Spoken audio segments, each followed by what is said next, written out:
ہم مکلف ہیں number 1. Number 2, آج ہمارے پاس کوئی معصوم نہیں ہے کہ ہم ڈائریکٹ اسے پوچھ سکیں. یہ نمبر 2.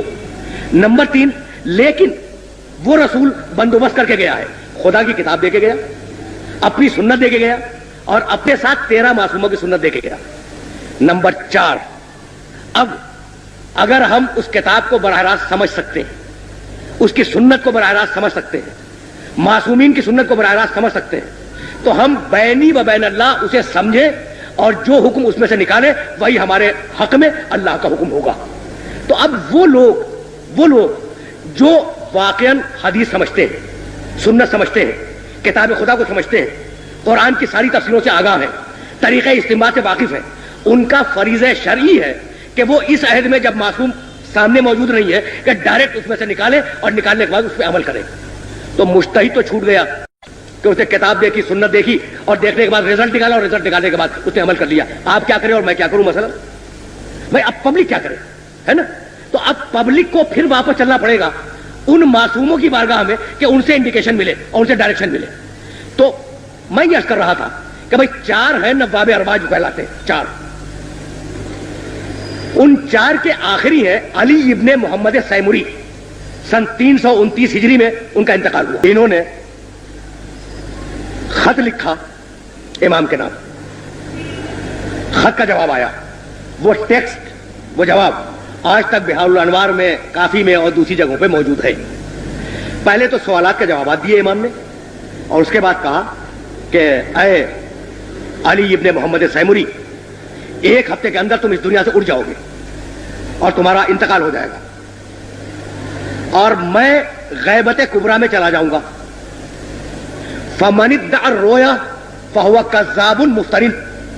اور اب جو غیبت کبریٰ میں گیا تو کوئی شخص اگر میری رویت کا دعویٰ کرے, میرے مشاہدے کا, میری رویت یعنی میرا دیکھنا, اس کا دعویٰ کرے, ادعا کرے یعنی نیابت کا ادعا کرے, تو وہ کذاب ہے اور جھوٹا ہے.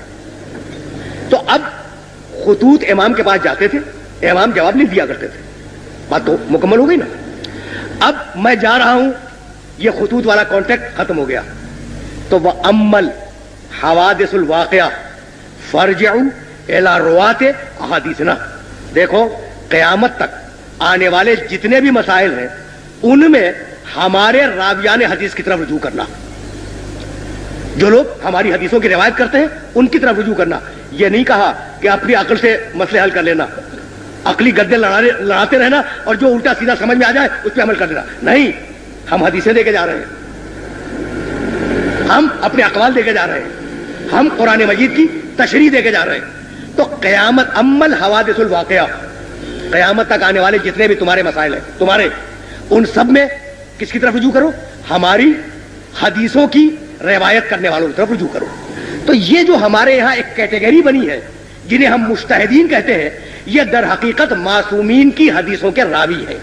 یہ فقہ سمجھتے ہیں, اصول فقہ سمجھتے ہیں, طریقہ استنباط سے واقف ہیں, صحیح حدیث کو سمجھتے ہیں, غلط حدیث کو سمجھتے ہیں, کون سی تقیہ میں بیان کی گئی, کون سی تقیہ میں نہیں بیان کی گئی, ان ساری چیزوں کو سمجھتے ہیں. اور کرائیٹیریا وہی ہے کہ بھائی ہم مکلف ہیں, معصوم ہمارے سامنے نہیں ہے, کتاب پوری طرح واضح نہیں ہے.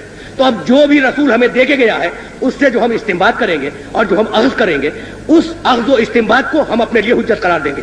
تو ان کے لیے تو حجت ہو گیا. لیکن 12ویں نے غیبت کبریٰ میں جاتے جاتے پوری انسانیت کو اور اپنے پورے چاہنے والوں کو یہ حکم دیا کہ تم اگر کسی مسئلے میں پھنس جاؤ اور تمہاری اگر کوئی پرابلم ہو تو تم ہماری حدیث کے راویوں کی طرف رجوع کرو.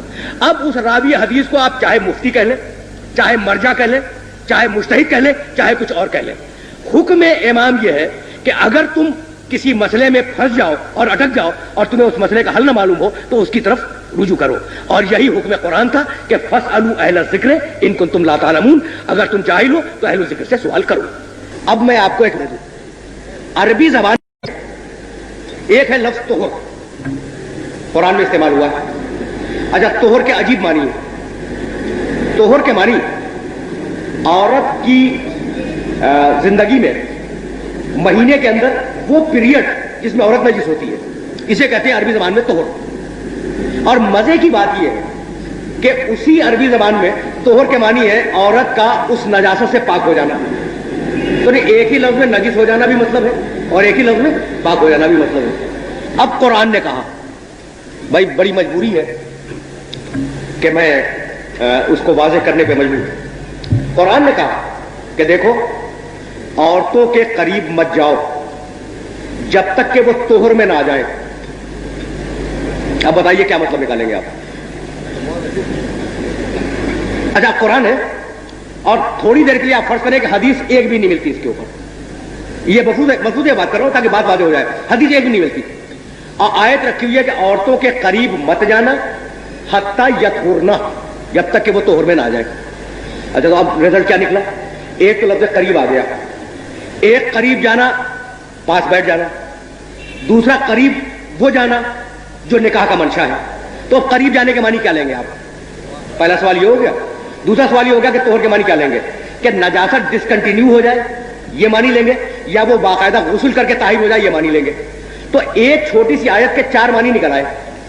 عورت کے پاس بھی نہ بیٹھو پہلا معنی، عورت سے مقاربت نہ کرو دوسرا معنی، جب تک کہ مینسز ڈسکنٹینیو نہ ہو جائے تیسرا معنی، جب تک کہ وہ غسل نہ کر لے چوتھا معنی. تو ان 4 معنیوں میں سے کیا قسم کھا کے آپ کہہ سکتے ہیں کہ مراد الہی کیا ہے؟ دنیا کا معصوم کے علاوہ دنیا کا کوئی انسان نہیں کر سکتا. تو مجتہد بینہ و بین اللہ یہ طے کرتا ہے کہ ان 4 معنی میں سے شاید مراد الہی یہ ہو. اس شاید کے اوپر وہ فتویٰ دیتا ہے. تو جب اسے یقین ہو جاتا ہے کہ میں اپنی حد تک پورا تفاحص کر چکا، ساری روایتیں دیکھ چکا، قرآن کی جتنی بھی ریلیونٹ آیتیں تھی وہ سب میں نے دیکھ لی، اور میرا ضمیر میرا باطن یہ کہہ رہا ہے کہ بھئی یہ معنی مراد لینے چاہیے، تو اس معنی کو مراد لے لیتا ہے. ہو سکتا ہے کہ اسی کے زمانے میں اور اسی کا ہم اثر کوئی اور مجتہد ہو اور اس کے نزدیک ان 4 معنیوں میں سے کوئی اور معنی اپیل کر جائے اسے، تو یوں فتووں میں اختلاف پیدا ہوتا ہے. اچھا اب اس کی مثال میں اور بھی واضح کر دوں. دیکھیں جناب، آپ ایک بچہ لے کے آئے اور اب تو ماشاءاللہ بہت لوگ بیٹھے ہوئے ہیں، بچہ لے کے آئے اور پھر دوست سے کونے میں بیٹھ کے آپ نے بات کرنی شروع کی. بچے نے آپ سے اجازت مانگی کہ آپ کو بات کر رہے ہیں میں کھیلوں. آپ نے کہا کھیلو لیکن اس 4 دیواری کے اندر کھیلنا. باہر گئے تو میں سزا دوں گا. تو اب بچے کو کیا کرنا چاہیے؟ باہر جانے سے پرہیز کرنا چاہیے. لیکن بچے کے لیے یہ ضروری ہے کہ اس گوشے میں کھیلے اس میں نہ جائے، یا وہاں کھیلے یہاں نہ آئے؟ نہیں، آپ نے تو اسے الاؤ کیا ہے کہ اس 4 دیواری میں جہاں جی چاہے کھیلو. اسی طریقے سے شریعت کی جو 4 دیواری ہے، کتاب، سنت، اجماع، دلیل عقل، اس میں مجتہد کس مقام پہ بیٹھ جائے گی اس کی اپنی مرضی ہے. اور یہ ہے بنیاد اختلاف فتاویٰ کی. اچھا نمبر 2 بھی تھا اس میں کہ کیا تقلید سوالات پوچھنے کا نام ہے؟ تو تقلید صرف سوالات پوچھنے کا نام نہیں ہے، تقلید سوالات پوچھ کر عمل کرنے کا نام ہے. اسلام میں کوئی بھی چیز ہو یا جائز ہوگی یا ناجائز، اور یہ ہر مسلمان کے لیے ہے، مگر ہمارے یہاں فتوے میں بہت سی باتیں ایسی ہیں جن میں ایک کا فتویٰ جائز ہے اور ایک کا ناجائز. اس کا مطلب یہ ہوا کہ ایک صحیح اور ایک غلط. تو کیا ہم اس کی تقلید کر سکتے ہیں جو کہ غلط بات کہیں؟ اچھا برادر عزیز، یہ سوال بھی بڑا معقول ہے کہ بھائی اس کی تقلید کیسے کرے کہ جو غلط بات کہے. لیکن آپ نے یہ کیسے طے کر دیا کہ کس کی بات غلط ہے؟ اور میں ابھی اسٹیبلش کر کے یہ گیا ہوں کہ بھائی اس 4 دیواری میں چاروں کونوں کے اوپر وہ لڑکا کھیل سکتا ہے. تو معصوم نے جب ایک فریم ورک دے دیا آپ کو کہ بھئی کتاب، سنت، اجماع اور دلیل عقل اس کے اندر رہنا ہے، تو اگر اس فریم ورک سے باہر گیا تو غلط ہے، اور فریم ورک کے اندر ہے تو 4 کیا 2 کے اختلاف کی بات کرنا. 25 مجتہد بھی اگر 25 باتیں کہیں تو سب کی سب صحیح ہے. اچھا، اور امام محمد باقر علیہ السلام نے یہ فرمایا تھا کہ علینا ان نلقی الیکم الاصول وعلیکم ان تفرعوا. ہمارا کام یہ ہے کہ ہم تمہیں اصول بتلائیں. یعنی اپنے آپ پبلک سے نہیں کہا، اپنے شاگردوں سے کہا جو صحابہ کرام بیٹھے ہوئے تھے. ہمارا کام ہے کہ ہم تمہیں اصول بتائیں. وعلیکم ان تفرعوا، اور تمہارا کام یہ ہے کہ تم اس میں سے نتیجے نکالو اور نتیجے نکالنے کے بعد فتوے دو. تو یہ جو فتوے دینے کا عمل ہے تو کبھی 2 آدمی ایک رائے پہ متفق نہیں ہوتے. لیکن اگر ایک آدمی کتاب و سنت کے خلاف بول رہا ہے تو یقینی غلط ہے، اور اگر دونوں کتاب و سنت ہی سے رزلٹ نکال رہے ہیں تو اب یہ تو علم خدا میں ہوگا کہ واقع حقیقی حکم کیا ہے. لیکن ہماری حد تک وہ دونوں صحیح ہیں، اور ہماری تکلیف شرعی ہے کہ ہم جس مجتہد کی تقلید کر رہے ہیں اس کے فتوے پہ عمل کریں، دوسرے کو ٹچ نہ کریں اور دوسرے کی توہین نہ کریں. اس لیے کہ دوسرا جو ہے وہ بھی کتاب و سنت سے نکال رہا ہے، اپنی رائے سے نہیں. کیا عدل ممبر کا تقاضا یہ نہیں ہے کہ مقرر وہ چیز بیان کرے جو قوم کے لیے جاننا ضروری ہے، مثلا مسائل فقہ؟ عدل ممبر کا تقاضا یہ نہیں ہے. بہت بھائی سوال ہی تھا. اچھا اس لیے کہ مسائل فقہ تو ہر وقت بیان کرنا چاہیے, صرف ممبر کا تقاضا تھوڑی ہے. آپ گھر میں بیٹھے جب بھی مسائل فقہ بیان کریں, باپ اپنے بیٹے کو بتائے, بھائی اپنے بھائی کو بتائے, استاد اپنے شاگرد کو بتائے, فقہ کے بغیر تو ایک قدم آگے نہیں چل سکتا آدمی.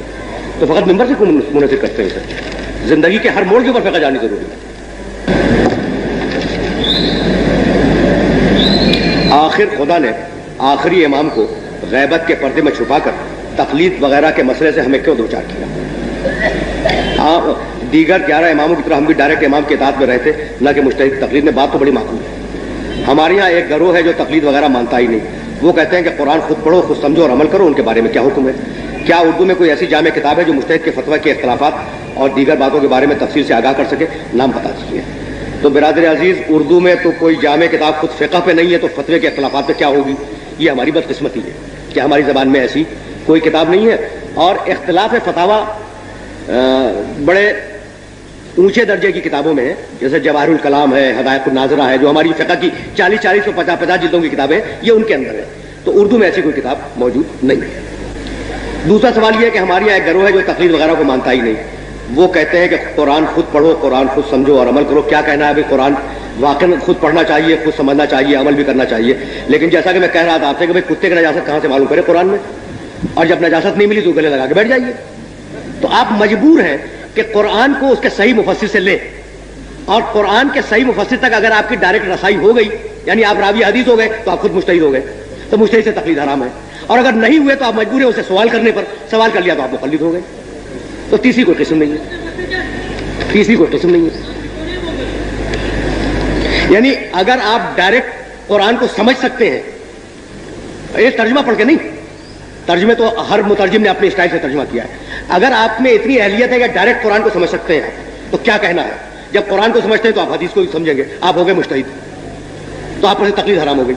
لیکن اگر نہیں ہے اتنی صلاحیت, تو پھر مناسب نہیں ہے کہ آپ ترجمے کے اوپر عمل کریں. اگر آپ نے کسی ترجمے پہ عمل کر لیا تو آپ اس مترجم کے مقلد ہو گئے, تو تقلید کے خلاف تو بات پھر بھی نہیں گئی.